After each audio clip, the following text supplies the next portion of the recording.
17 days from now, they strap my brother to an electric chair, send 50,000 volts coursing through his body for a crime he didn't commit. I'm here to make sure that doesn't happen. I've been in Fox River nearly 3 weeks now. Those pipes are our way out. Hai, selamat datang kembali di Nobar Series Channel. Kita lanjutkan alur cerita serial action penuh keseruan Prison Break. Previously on Prison Break.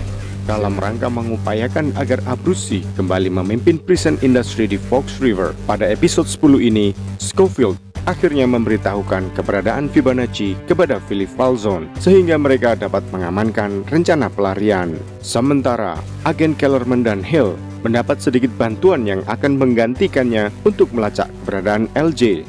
Veronica dan Nick menemukan bukti-bukti baru atas kasus tuduhan pembunuhan terhadap Lincoln. Ditemukannya ceceran remahan semen bekas lubang membuat jumlah anggota tim pelarian itu terpaksa bertambah 1 orang lagi.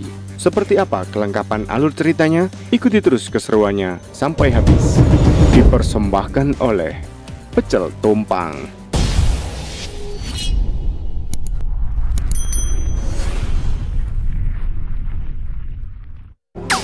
We're gonna find a hole. We gotta do something. Yeah, job, man. Scofield dan tim pelarian lainnya tengah menghadapi hambatan serius dalam rencana pelarian mereka. Ruang istirahat para sipir penjaga terletak tepat di atas terowongan yang akan menjadi jalur pelarian. Pekerjaan prison industry yang mulanya menjadi satu-satunya peluang mereka untuk mengakses tempat itu saat ini berada di bawah pemimpin yang baru setelah Pelik menyerahkan kepada saingan mafia Abruzzi yang bernama Gus. Abruzzi berusaha keras untuk mendapatkan pekerjaan lamanya kembali. Pelik yang mengetahui mafia tersebut dalam keadaan bangkrut tidak mempedulikannya. Hey, boss. Check that volume in, mate. Falzon's envelope is the only reason I'm thinking early retirement, John. And you're interfering with that. Hey, boss. Just give me some time. Until I have enough money to buy that house on Lake Gray. You're out of business. Get used to it. Hey, boss.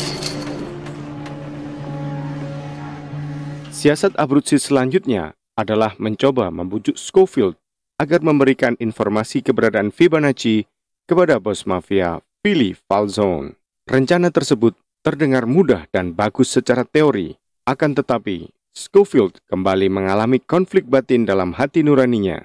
Scofield bercerita kepada Lincoln di dalam gereja penjara bahwa Fibonacci sebenarnya adalah orang baik yang tanpa sengaja terlibat dalam salah satu bisnis utama mafia.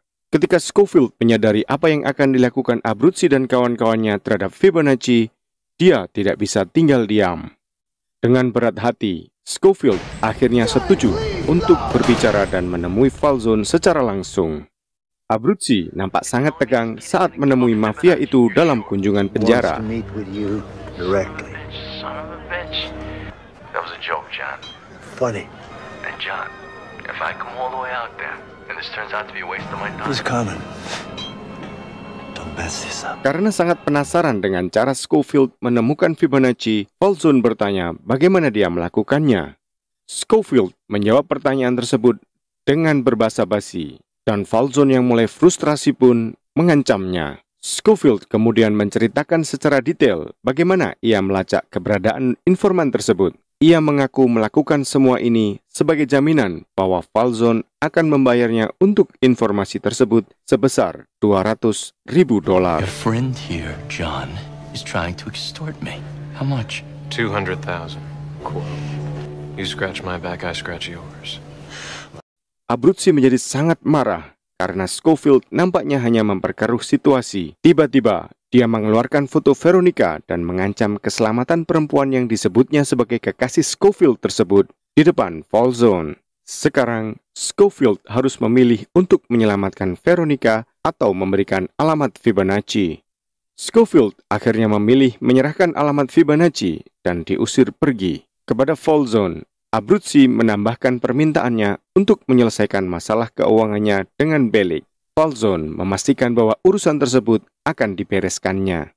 Dengan mengantongi informasi alamat Fibonacci di Kanada, Falzon dan 3 anak buahnya berhenti di luar alamat rumah tersebut sambil menodongkan senjata. Namun, saat mereka keluar dari mobil, lampu sorot menerangi tempat itu dan mobil polisi mengepung mereka.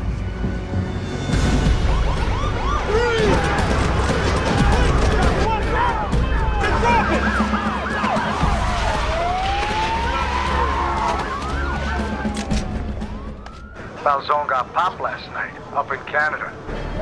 He's in deep. Alamat itu sebenarnya adalah jebakan yang direkayasa oleh Scofield dan Abruzzi yang bekerja sama. Scofield memuji kemampuan akting Abruzzi saat bersandiwara dengan foto Veronica pemberian darinya. Sementara Fibonacci dapat menjalani hidupnya dengan aman, Falzone dijebloskan ke dalam penjara untuk waktu yang lama. Dan hal itu membuat Abruzzi merasa lega.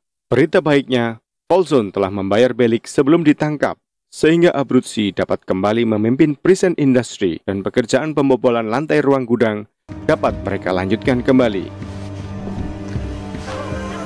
Take a walk. You don't want to know. You got that right. Stretch your legs, on. Nice flowers. Right. They're from my father. It's my birthday. Today? Mm-hmm. Happy birthday. Thank you. Birthdays aren't usually a sore subject, that's all. Flowers that end up dead and in the trash a week later. I'm sorry you feel that way.